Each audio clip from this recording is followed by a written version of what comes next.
Hello, everybody. I am Sun Psychic Jean, and please welcome my very special guest, Susan Gates. Hi, Susan. Hi, Jean. How are you? I'm doing very well. Susan is a travel astrologer, and we're going to learn a little bit more about what Susan does, and you guys are going to be fascinated. Uh, Susan and I met recently at a psychic fair together, and she was very, very busy the whole time we were there. So let's go ahead and start. Susan is the founder of Avoiding Average, which we're going to ask her a little bit more about that.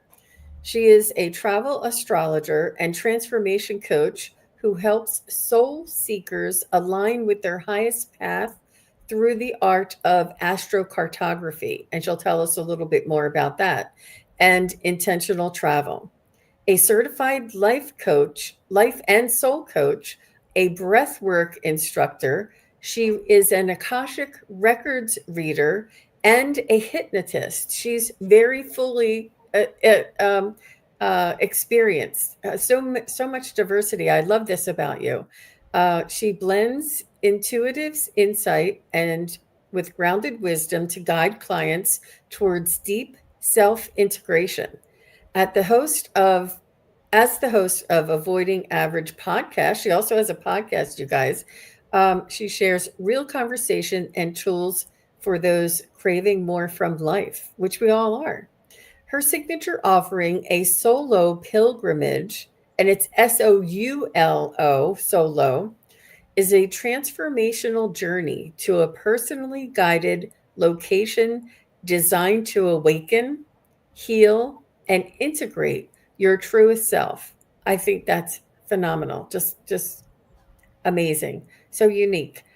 With a calm presence and deep clarity and a gift for grounding the cosmic, she helped clients worldwide heal and transform as they move through barriers and step into their truest embodiment of their selves. Susan herself is a globetrotter, a lifelong student, a mom of two, and you'll find her in nature, in the kitchen, or on the road, always seeking the sacred in every day. Just it's such a beautiful combination, and I really loved your energy. And it's just so fascinating. I've always wanted to know a little bit more about astrocartography, and you having all of the Akashic records, the ability to hit for hypnotism, and all of these tools in your tool bag in order to utilize and bring forth for with what you do through astrology, I think is amazing. Just really very unique, and your energy is so. Uh, it's welcoming. It's welcoming, it's informative, it's non-judgmental. I just felt it was a beautiful energy. And I have to say, you guys, Susan really did help me out. She was right beside me the whole time, and it was a lot of fun watching her work. Likewise. I just want to say hello to a couple of people here. I see Leona is here in the house. Hi, Leona. Jill Sinanan, Scott Altman. Oh, and Carolyn, Loving Life is here. So nice to see everybody. Thank you all for being here. Sit back and relax. We're going to be really um, on a journey to uncover what it is that Susan does. So, Susan, first of all, tell us a little bit about how you got into this and sort of what prompted you. What was your purpose behind getting into astrology, and where did it start for you? Well, astrology started for me as a kid in like the teen bot magazines and things like that, where they had the monthly horoscopes, and Oh, I always loved them. I didn't really know why. I mean, and it's funny because in some ways I didn't like always resonate with my sun sign, and I didn't know much outside of that, but along the way, I started to learn more, pick up more. And I think once I started to understand more about, it's more than just your sun sign, you have all these other planets at play and these different placements and things like that, it started to make a lot more sense. And it started to lead me back to understanding myself a lot better too. And so that's kind of where I started to really dive into astrology. But even before all that, I grew up, being the good student. I did well in school. I went down the traditional path. I was an engineer for, I think it was 13 years before I had this awakening of, this is not actually what I want to do. This is not what brings me joy. This is just something that I happen to be good at and can do. But yeah, it was, I think back in 2020, 2021-ish, that was when things really started to shift for me. And when I really started to understand what it was that actually brought me joy, what it was that I actually wanted to do. And don't get me wrong, it was a journey in and of itself to get to that point too. But I just started diving into everything in the metaphysical world, and really doing a lot of that deeper shadow work to understanding myself and why I was the way that I was and what I actually wanted. And so it's been an entire journey of that over the last several years. And then I've always loved traveling. I enjoy going to different places and seeing new things and exploring and learning. And when I heard about astrocartography, I was immediately intrigued. And it basically, as I have started to kind of learn more about astrocartography, about coaching, about all these different modalities, the pieces kind of started to fall into place, right? Where I started to understand there's something here. There's something that people can actually use. And, travel can be more than just leisure. It can be more than just going to see new places. It can be seeing more of yourself too. So that's just a really short blurb on how I got to where I was or where I am. Oh, you're on mute. So I just wanted to throw in a little question. Do you ever find that people, do you ever get into past lives? Like I have a affinity to French provincial furniture, and I have memories of being in France from a past life. And would something like that correlate into the astrocartography of today? Or is it just like a possibility? It definitely is a possibility. I think that this is something, actually, it's funny, this has come up a lot for me recently, of people asking about whether or not I integrate past life into the work that I do. The answer is currently no, but it is something that I'm exploring right now. But I have kind of looked at this too in some regard, where there are some indicators that may tie you to a certain region in terms of like past life experiences. And so things like the nodes will kind of show you where you may have some affinity there. And then there is also in relocation astrology, which is part of what I do too, your 12th house often can be related to past lives. Even like retrograde planets can be related to past lives. And so there are, I think, a few different things that you can look at, and that's still something that I'm very early on in exploring. But I do think it is definitely possible. I think we find links throughout many different things that we do, and that corresponds back to our past life. And similarly, if we traveled in a certain area in a past life, or I find a profession, if we're in a profession in a past life, we often do the same in this lifetime, or something similar, or in that industry. So tell us a little bit about avoiding average. So what does that mean, and how did you pick that as the name of your business and podcast, really? Yeah. So avoiding average is a name that came to me back in 2013. I had just started my professional career, and as an engineer, and I realized that I hated it. And so I started my own blog of just wanting to explore more of the world and to do more than just this typical American life path of, going to college, getting the degree and getting a job and working there forever and then retiring and dying and that's it. And so it started basically as just a a life motto in a sense of just not wanting to stick to that path and finding your own way in life and doing the things, daring to do the things that you actually want to do as opposed to what you should do. And so I had started this blog back then, kind of let it fizzle out as life went on. And then when it came back to me starting my own business, that name really stuck out to me again. It kind of came back, and um, it was it it really just embodies, I think, what I want for myself and for other people, and that is to just live your life authentically. I think average can be a very safe place to be because it's more widely accepted, I guess, and being willing to go out there and be your true authentic self, that takes a lot of courage, and it can be challenging. And I think getting to that point can be challenging too, because you're having to do this work to understand, okay, who am I really underneath all the things, all the conditioning that we've been through.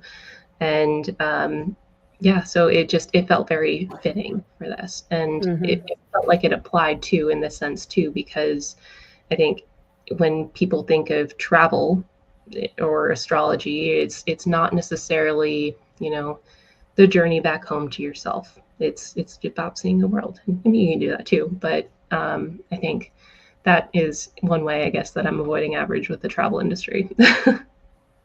That's amazing. So, as far as your business and your readings and offerings and your sessions with your clients, what portion is it of straight astrology and versus like astrocartography, or do you do both in all of your sessions? I do both. So when it comes to astrocartography, I think this has been something that's blown up in popularity, and a lot of people don't fully understand, I guess, the intricacies of it.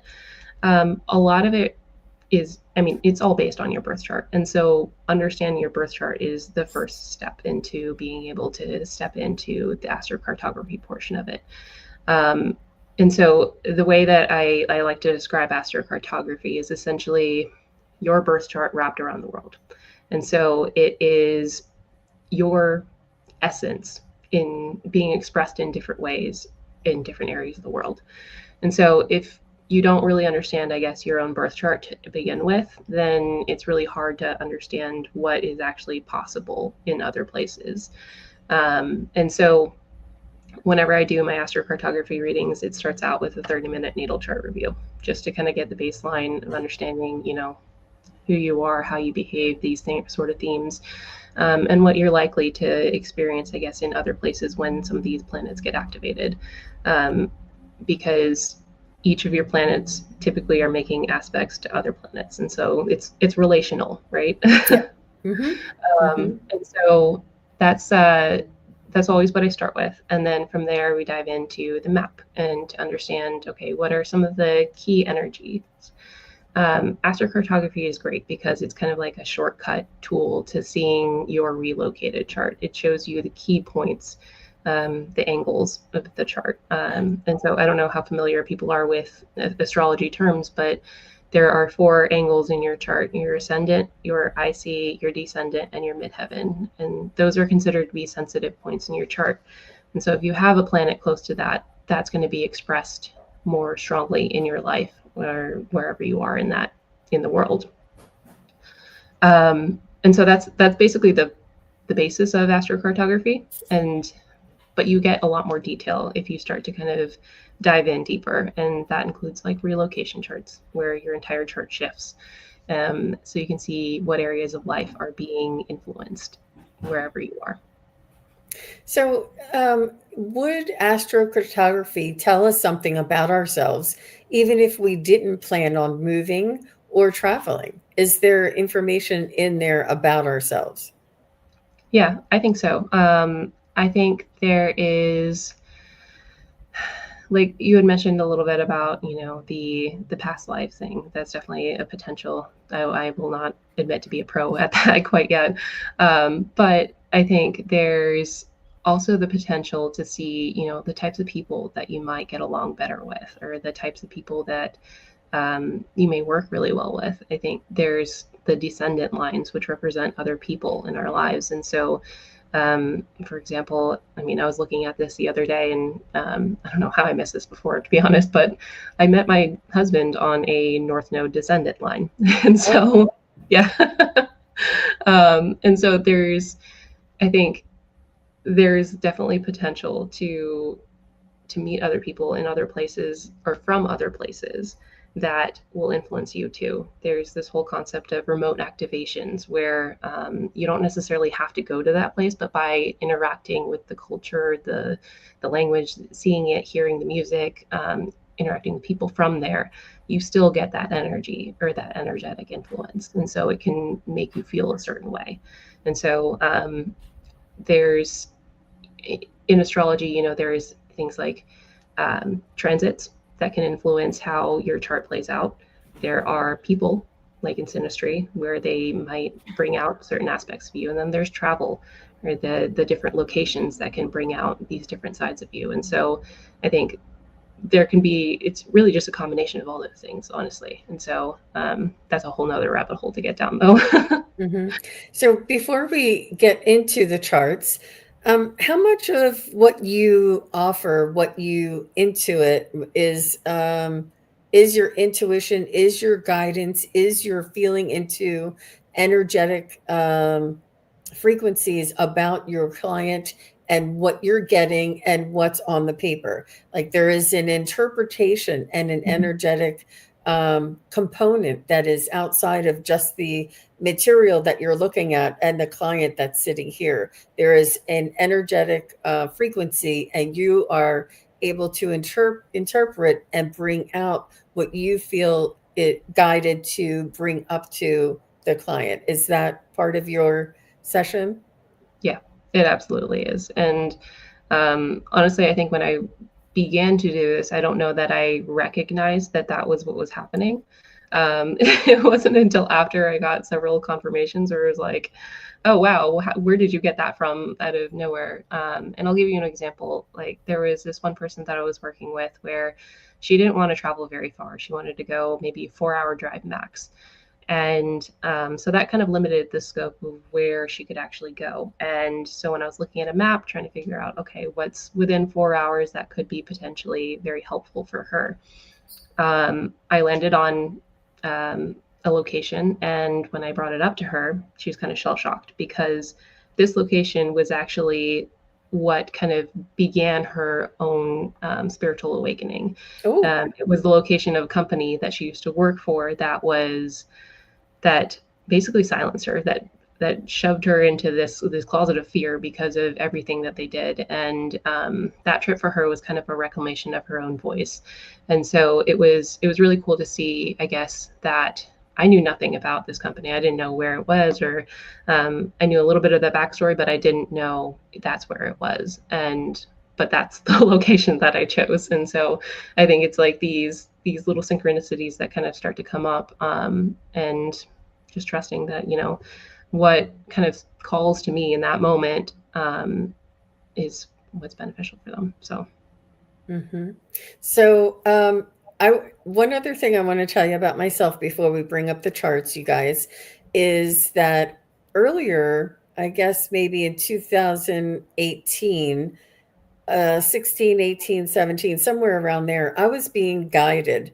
And when I say guided, I was being very much pulled towards Mount Shasta.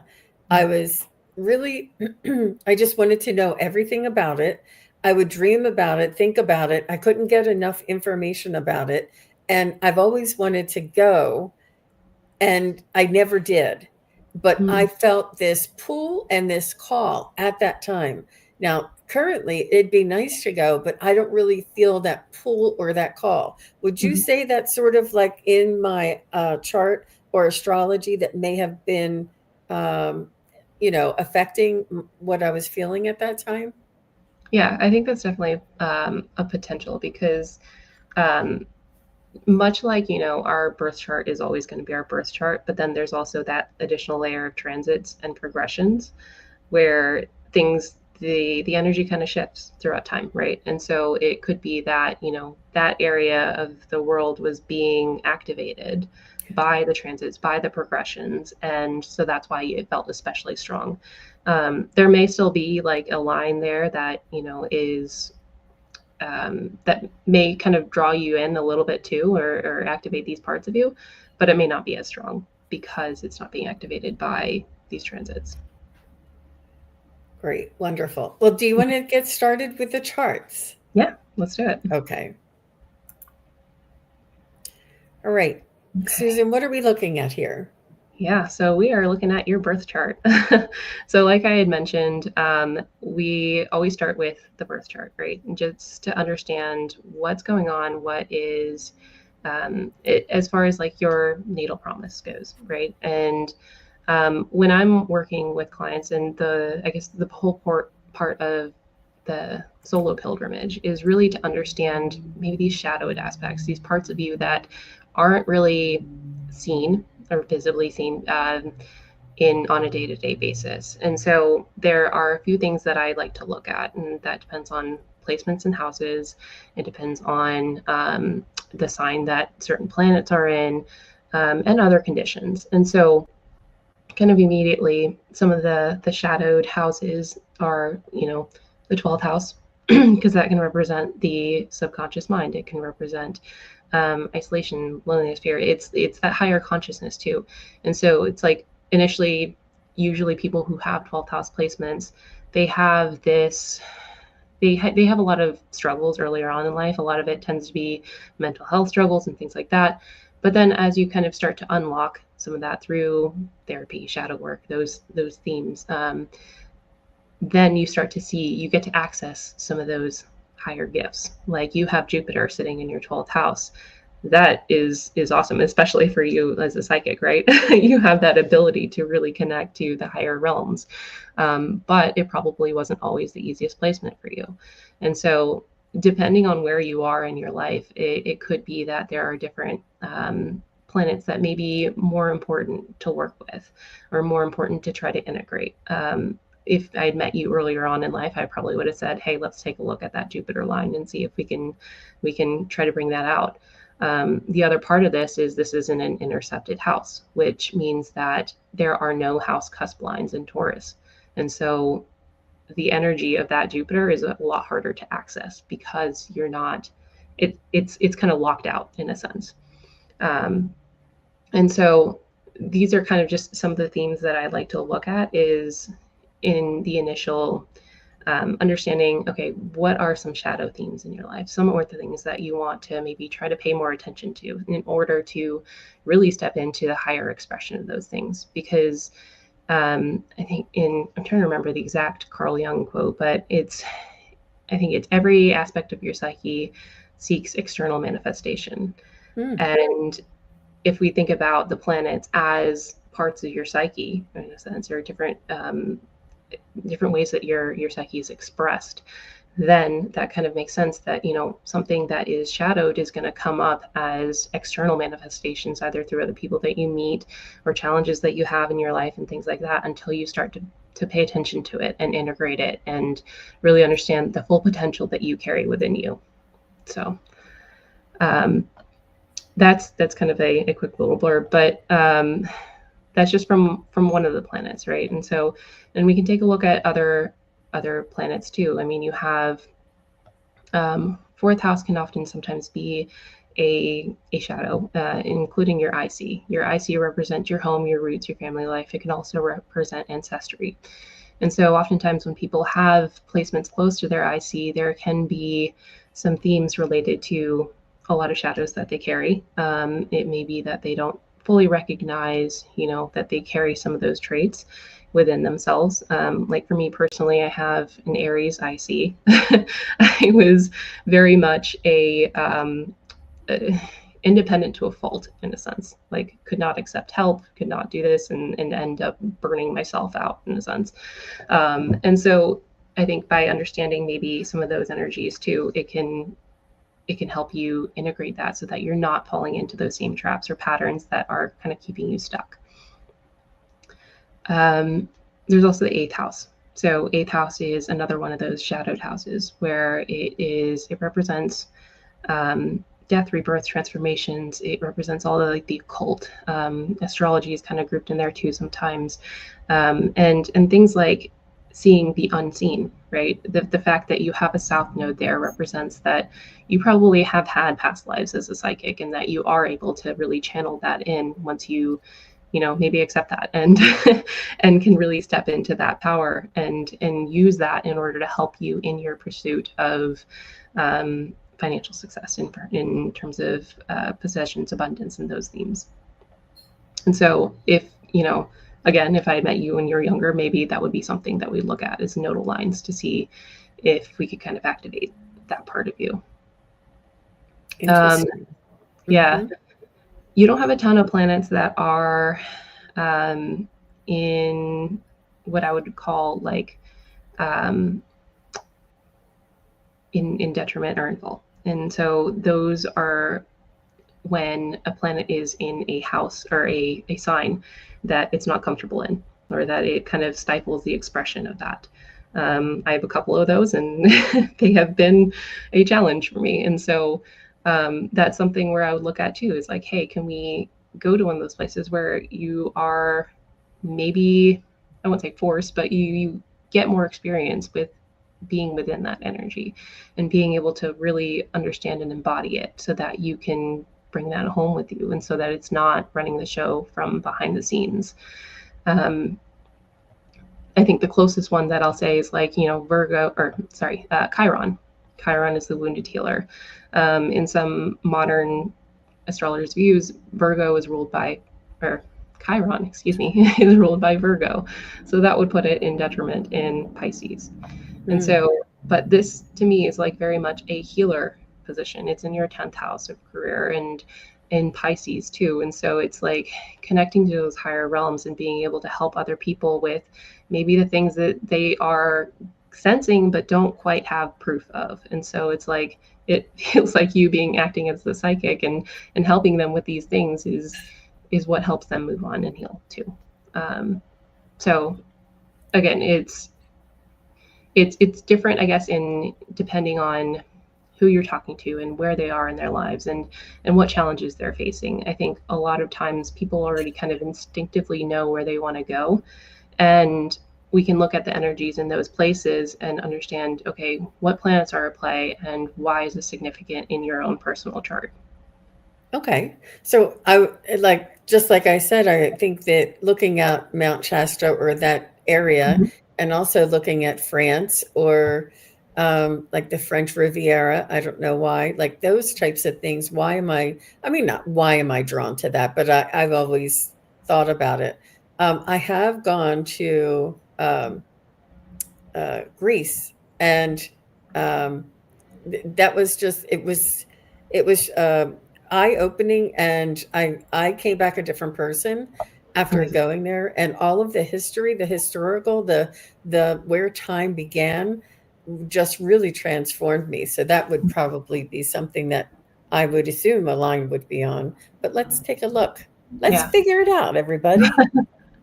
Yeah. So let's start with California. And forgive me, I'm not 100%. It's all the way at the northern, I believe. Northern California is Mount Shasta. Close to Let me. Sacramento.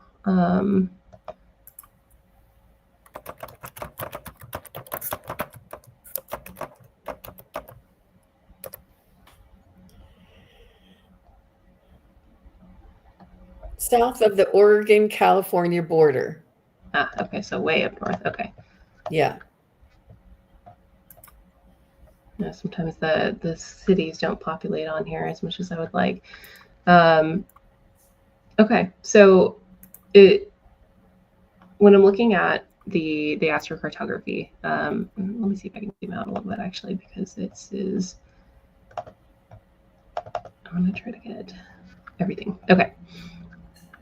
So in astrocartography, especially in like some of the free maps that you get online, what you'll often see are just these lines that are here, the vertical longitudinal lines, and those represent the areas where those planets are on one of those angles. And so that's a highlighted theme that's going to be the maybe some of the strongest energetic influences you'll feel, depending on how close you are. They have a range of about, I'll say about 250 miles.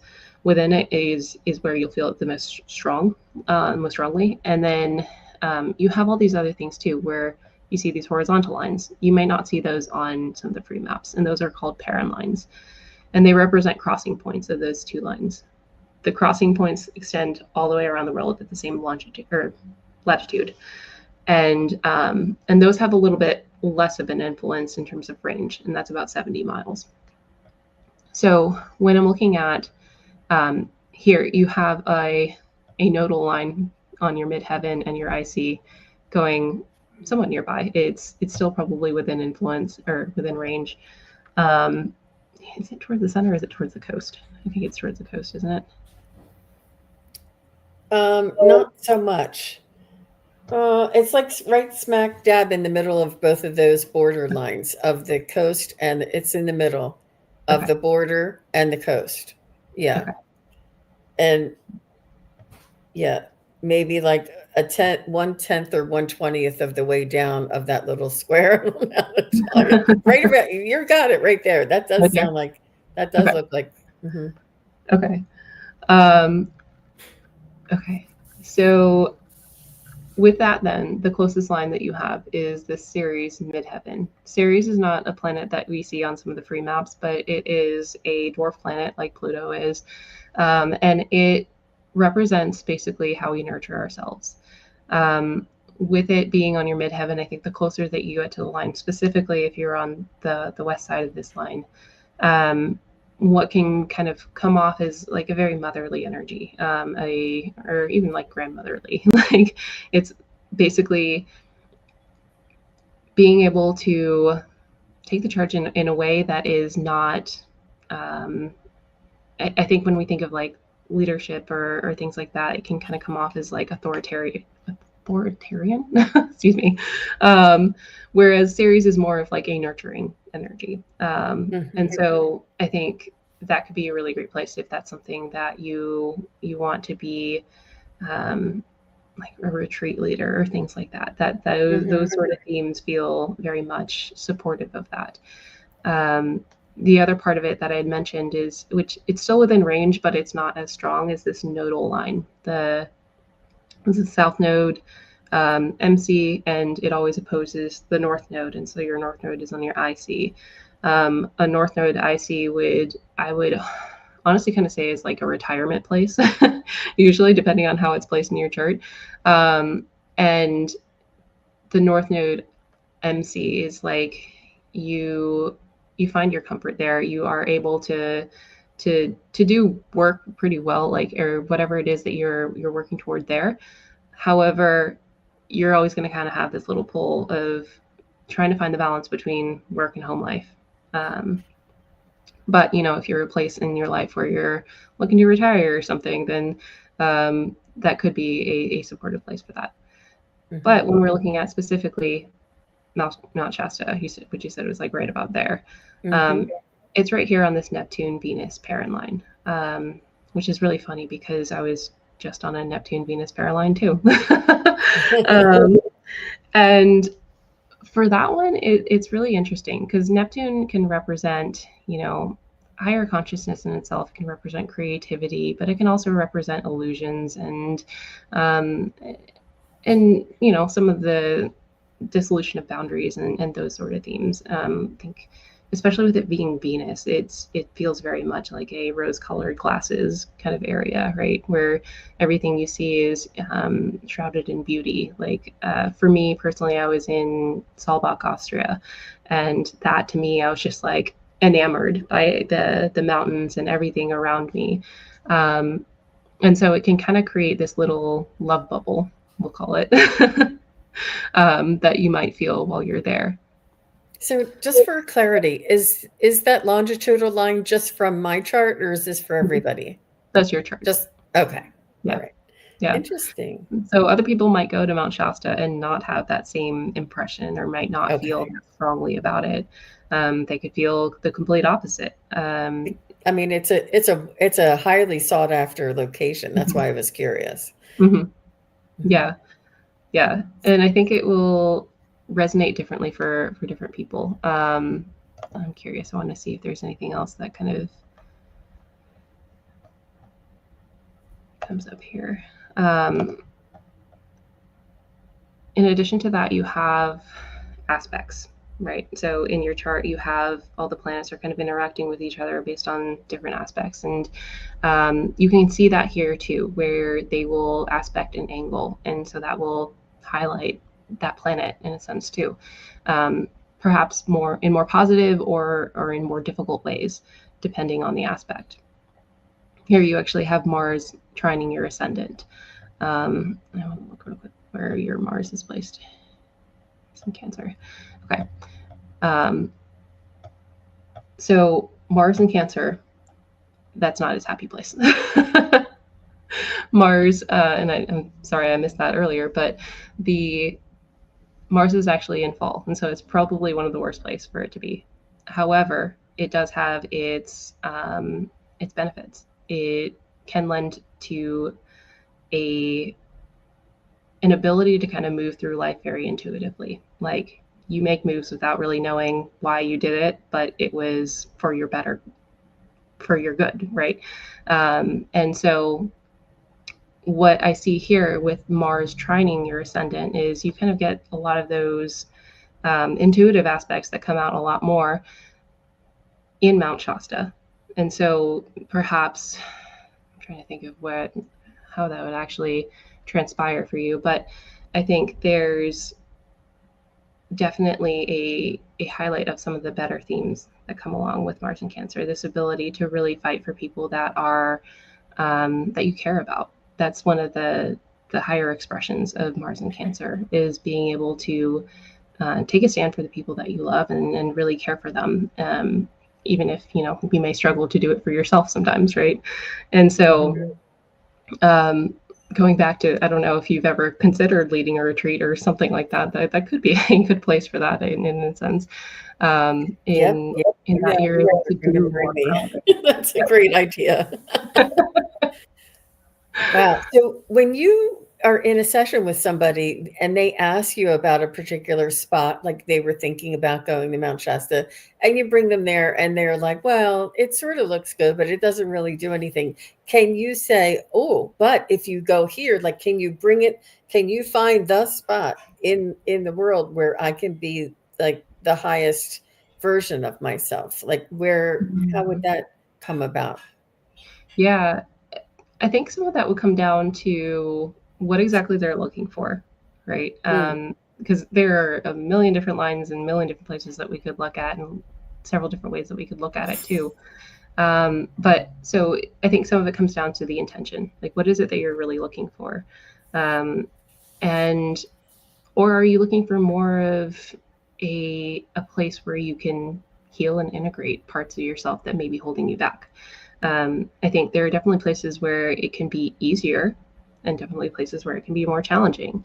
The more challenging places are often what help us step into a higher version of selves because it mm. requires that maturity and learning through some of the harder lessons. Um, I personally live near a Chiron line right now, so not exactly the easiest place to live, but it has allowed me the opportunities to really step into um, a healed version of that. I don't know that you ever fully completely heal all your wounds, but you have a better way of being able to look at it and work with it. And I think that's the whole point. I love that. I love that I love that viewpoint, and I love um, that you recognize and how important it is that we know that the lessons that we go through here in this world allow our soul to evolve, and it's those challenges in our life that will bring us the most joy and bring us back to ourselves and bring us to closer to our authenticity faster and sooner. It might be harder. Like when somebody has a tragedy or a trauma in their life, they break wide open and find themselves and become different and start to be able to be psychic. And then other people, um, it's like that when they have this trauma in their life. I just lost my train of thought. When they have a trauma in their life, they sometimes find they change their whole identity, and it's Mhm. because that allows that aspect, that soul vibration, our true nature, to come up and out and change. And it's a beautiful way, and it can be on the microcosm or the macrocosm. Like they Mhm. could be involved in a earthquake, or they could just be involved in a little car wreck. Mhm. Anything is so very life changing. So, and everything evolves. I love the way that this evolution, it's constantly moving. Like today is not the same as next week or next month or next year, and everything is evolving. And this is why we always say this too shall pass. We evolve, we change. And it was back in 2018 that I was drawn to that Mount Shasta. And maybe, now I'm not, it's not a need for me to grow or to expand or to learn it at that location right now. Mhm. And the other question I wanted to ask you, Susan, is what happens when people are in a couple, they're married, and one person has one aspect and another person has another aspect? Can you find where they can meet in the middle? Yeah, so it's funny. I've been actually meaning to do this for myself and my husband, and another friend requested this too recently too. So, but yeah, so there's in astrology, you can look at a couple in a few different ways. There's synastry, where you're looking at their two charts together and seeing how they kind of play out other individual placements and things like that. And so definitely look at one chart versus another and see, in one specific area, what energies are at play for both people. But then there's also the opportunity to look at a composite chart. So, what is the energy of those two people combined? And what does that actually look like in that location? So, especially if you're planning on moving with somebody, then that is something that you can look at as far as what is this combination of us together in this place look like. And so that's definitely something that you could do. And can you find love? Like if somebody's been single all of their life and they can never, all the relationships don't work out, is Mhm. love an aspect that you can find in a place? Yeah, I think so. I think there's definitely a lot more than just, I think, what some people will throw out there is like, go to your Venus line and you'll find love. Um, Not necessarily the case. And I think sometimes when people kind of get attached to an idea, I mean, there's the whole idea of manifesting and detaching from the outcome, right? It's similar sort of thing, right? If you are so focused on finding this one thing and going there in order to make something happen, there's a chance that it's not going to happen, right? And that you might be disappointed. And so it shows possibilities, right? There are these possibilities of where you might find somebody or they might find you because they're from that area. And so I think I mentioned it earlier where there's, your nodal lines, your nodal descendant line could be some place where you find somebody you're destined to meet. Doesn't necessarily mean love, but it could just mean somebody really important in your life that's going to kind of help you along your path. And then there's Venus lines, which are traditionally seen as love lines. And so let's actually look. I'm curious. Uh, and you don't have to say it now, but if you're are you married or have a Yes. partner? Okay. Yes. Um, And and in fact, it's our 20-year anniversary this month. congratulations. That's I amazing. know. I know. I love And that. the other thing is that I had a client ask me, Jean, I've been living in my apartment or townhouse for 10 years. I love it here. I have grown roots here. I have doctors here. I have, I love the area. I've got good parking, but there's neighbors that have been growing, that have come in, and new management that's just Mm-hmm. been horrible for me. And Mm-hmm. now, like, everything seems to be breaking in my house. And Mm-hmm. what do I do? Do I move? I know I love it because they've loved it for the past 10 years.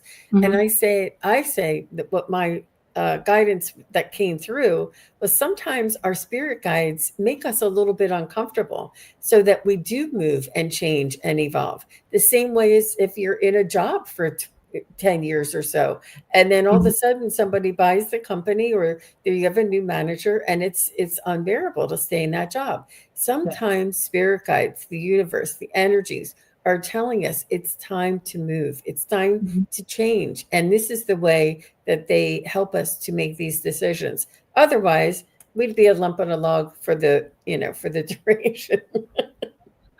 Yeah, yeah. I think that happens a lot too with people who are very comfortable being where they are. And so I'm looking at the fixed signs here, not to throw any shade here, but I think fixed signs tend to get stuck or very comfortable in places and not want to move. Even when they get, the little bits of guidance of maybe it's time to move on. But they're just so kind of stuck in their ways sometimes. And so I think that kind of happens is where the universe will start to make things uncomfortable for you, or make it so that, you're not living in this lovely little bubble that you were once in because you've started to get too comfortable there. That actually happened to my cousin recently. She lived on her, I think, it's a moon line, for a little while, and absolutely loved it. Had the most amazing time, and then was kind of called to keep moving on. So she went to India for a while, and then came back and decided she wanted to go back to her moon line. And when she went back, she had a horrible time and hated it there. Oh, And so it was definitely one of those things like, hey, this place has served its purpose. You've kind of seen what is potential or what's possible for you, but now it's time to apply that and move on. So, mm-hmm. and there could also be other things at play too, with like transits and things like that that are making it more difficult too. But if they're kind of receiving this guidance to go somewhere else, or they feel called to go somewhere else, but they're too scared to make the move, then yes, it's going to be difficult, and yes, it's not going to be as lovely and pleasant as maybe they had hoped or once was. Mm-hmm. Um, so I pulled up your overall map here, and let me, when we're thinking about like themes related to love, Venus, for example, was one of the key lines that we would look for. And so a Venus descendant line, let me see if I can find that. Sorry, it's very tiny here. A Venus descendant line can sometimes show where you might find love, or where that person might be from. And so I think I actually see the Venus line somewhere over here. Let me zoom in. Are they from the US or Yes. Canada? Okay. It's Venus ascending. Venus descending goes through Alaska, actually. But that's also not to say that it is just your Venus line that could potentially hold where they're from. Like, you might find that you connect a lot better with people that are from Alaska, potentially. But then there is also, what I had mentioned before is that Venus parent lines. That could also be another location where they are from or where you met. And I'll give you another example. With me personally, my husband and I, we used to work for a German company, and that German company was located on a Venus moon parent line in Germany for me Wow. and for him as well. And so that was kind of like that red thread that brought us together, but it wasn't necessarily that we met there. Right. So Oh, interesting. So the energies originating from that aspect or from that area. Like, Mhm. and this, you don't have to always move. You can just go and visit these places and find balance and healing and Mhm. love. And, this is, and that's why this is I don't know what percentage of people want to travel and what percentage of people want to move is Mhm. for your sessions. Is it 50-50, or is it mostly, is it 80-20? It it always is, or I won't say always, but there are a lot of people who want to move for sure. But it's never like I want to move right now and I need to find the place where I'm going right now. It's more of a let's explore what are the options, what feels like they could potentially be a good option. And but then also looking at maybe places to travel and where would feel energetically supportive. Um, I have somebody that I'm working with right now. She actually had a trip already planned. She kind of ended up going, getting kind of tagging along onto this trip where she'd basically been by herself for most of the time. And so I'm working with her on trying to create like her own little spiritual solo retreat where um, finding accommodation and finding services and things like that that she could do that would be supportive for her and her time there based on the astrocartography. That sounds lovely. Yeah. It sounds I, lovely. Hmm.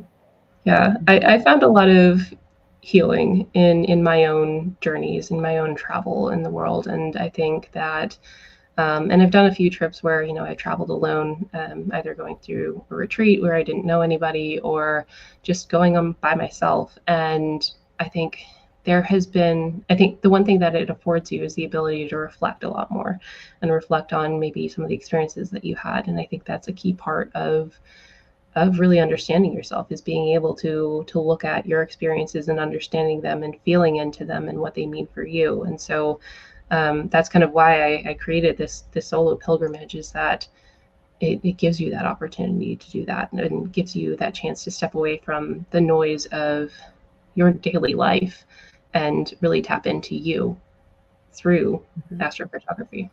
So, can we go ahead and take the map down? Is that okay? Yeah, absolutely. Okay. So, I wanted to just tell everybody a little bit about your website, and Mhm. I wanted to share that here just so that people can see the different offerings that you have. And your website, again, is Avoiding Average. Mhm. And this is her offerings, or Susan's offerings, is travel astrology here, and she tells you all about this and explains it a little bit more. You have an absolutely beautiful website. I love it. Yeah. Here's the Soulo Pilgrimage. Look at Mhm. that, Soulo Pilgrimage. Your birth chart is as unique as your soul. Your journey should be too. I love that. It's just so beautifully done, very well executed. I love all the options, and it becomes transformational. I mean, not everybody has, and it doesn't have to be across the world. It can be something in, within your area there. Um, so where's my navigations here? Let me just go back here. And then astrology and travel guides. Yep. And then you also have events, and you also have a podcast. She's available on, or you can find Susan, and all of the links are below. She's on Instagram, Threads, Facebook, and TikTok. And I was like, wow, when do you get a chance to rest? But I just Yeah, I'm love. working on it. Yeah, so you have a beautiful website, you have a beautiful offering, and I just love that you walk your talk, and you live this. And Mhm. it's not only that you offer these sessions for others, it's that you live and breathe this yourself. Um, and it's, you have a background and an understanding and an authenticity that really enables people to trust and to feel guided by the information that you provide in your sessions. Um, Thank you Yeah. for So that. how can if somebody what's the best way? I just showed your website, Mhm. all of your links which are in the show notes below, but you can find her on many of the social media Mhm. apps.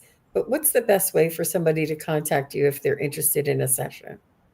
Yeah, they can either contact me through the website or you can DM me on one of the social media platforms, whichever is fine. I check all of them. So, Mhm. yeah, and you can also book it directly on my website as well if you're interested in a astrocartography reading. We go in depth, and so you can look at relocation charts to understand, what exactly you can expect in different areas, and not only that, but how to work with the energy so that it's more supportive of you. Because I think one of the misconceptions out there in the astrocartography space is that there's one perfect space for you and everything's going to be jolly and dandy if you go there, but that's not always the case. And so I like to look at everything and give a more complete picture of what to expect as opposed to it's going to be all rainbows and butterflies because life rarely works out that way. Mhm. Mhm. Yeah, and you know, I love that you can still get a little glimpse of the healing and the information that is necessary. And we're energetic beings, you guys, and the Mm-hmm. earth is an energetic being, and we pick up frequencies, vibrations, and information through moving and changing and traveling, um, and where we live every day. Um, and like you were telling me earlier that you had a client that wanted to uh, do a trip that was within 4 hours. I guess she didn't want to fly, which a lot of people really don't, but they wanted to experience something that would be beneficial and, soul expanding. And I love that you incorporate this into your astrology, astrocartography, your soul journeys, and that it's based on our authentic self, our true frequency and vibration. And it really, we are energetic beings. It's beautiful to see that and this is what I feel is the wave of the future. Like, we're going to be going to grocery stores and eating things that are in favor of our own frequency and vibration. And that's going to change over life. And you may already find that today. We're going to find, activities and, uh, recreation things that we enjoy or that's in our highest good or that is soul expanding. And that changes throughout our life. Um, but I feel as though with health, with nutrition, with, travel, with it's all going to be based. We're so unique and we have a unique soul signature that I feel like all of these opportunities and choices that we have in life will be soul based, which they are to a degree, but a little bit more, uh, a little bit with a little bit more intention there. Yeah. Hmm. And you said that word intention, and I think that is a big key as you kind of move forward in your own journey, right? Is what is the intention behind it, and do you know the intention behind it too? I kind of delve into the shadow realms a little bit too of understanding yourself, and um, that comes with understanding the intentions behind it and what's driving that. Yeah, and we all have a different type of a journey because Mhm. earlier in my life, like you were saying, there was some struggle, there was some emotion. I would never be able to get angry. I would cry. I would cry Mhm. when I was angry. Mhm. But I Yep. grew out of that and I'm no longer a crier. And I thought, oh, I thought I was always a crier. Um, but it's the evolution of who we are and how we deal with things. And not only that, but I have done a lot of shadow work, Mhm. soul work. I did 3 years of shamanic energy healing, which we Nice. have to go through our own stuff and purge and understand and you know unravel, unpack that. And that has really opened my eyes and made me understand who I am and not to take myself so seriously so that I can do this work and have a perspective that is uh, beneficial for everybody. Um, Yeah.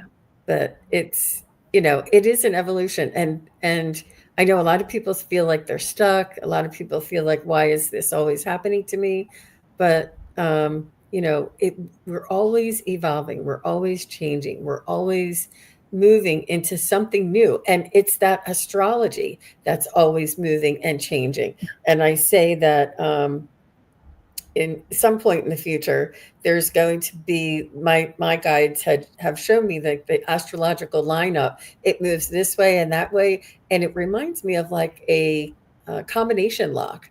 And Oh, when the combination lock gets to the perfect spot and it has an opening, that's when we're all going to feel this opening. And I feel mhm, like this is becoming closer and closer to us because of the uh, I don't know, what's that, 2,800-year cycle or something? Like, all of these things are converging right now, and there's so many mhm, changes on this planet that it's and us waking up to who we are energetically, astrologically, the relationship between both, and multidimensionally.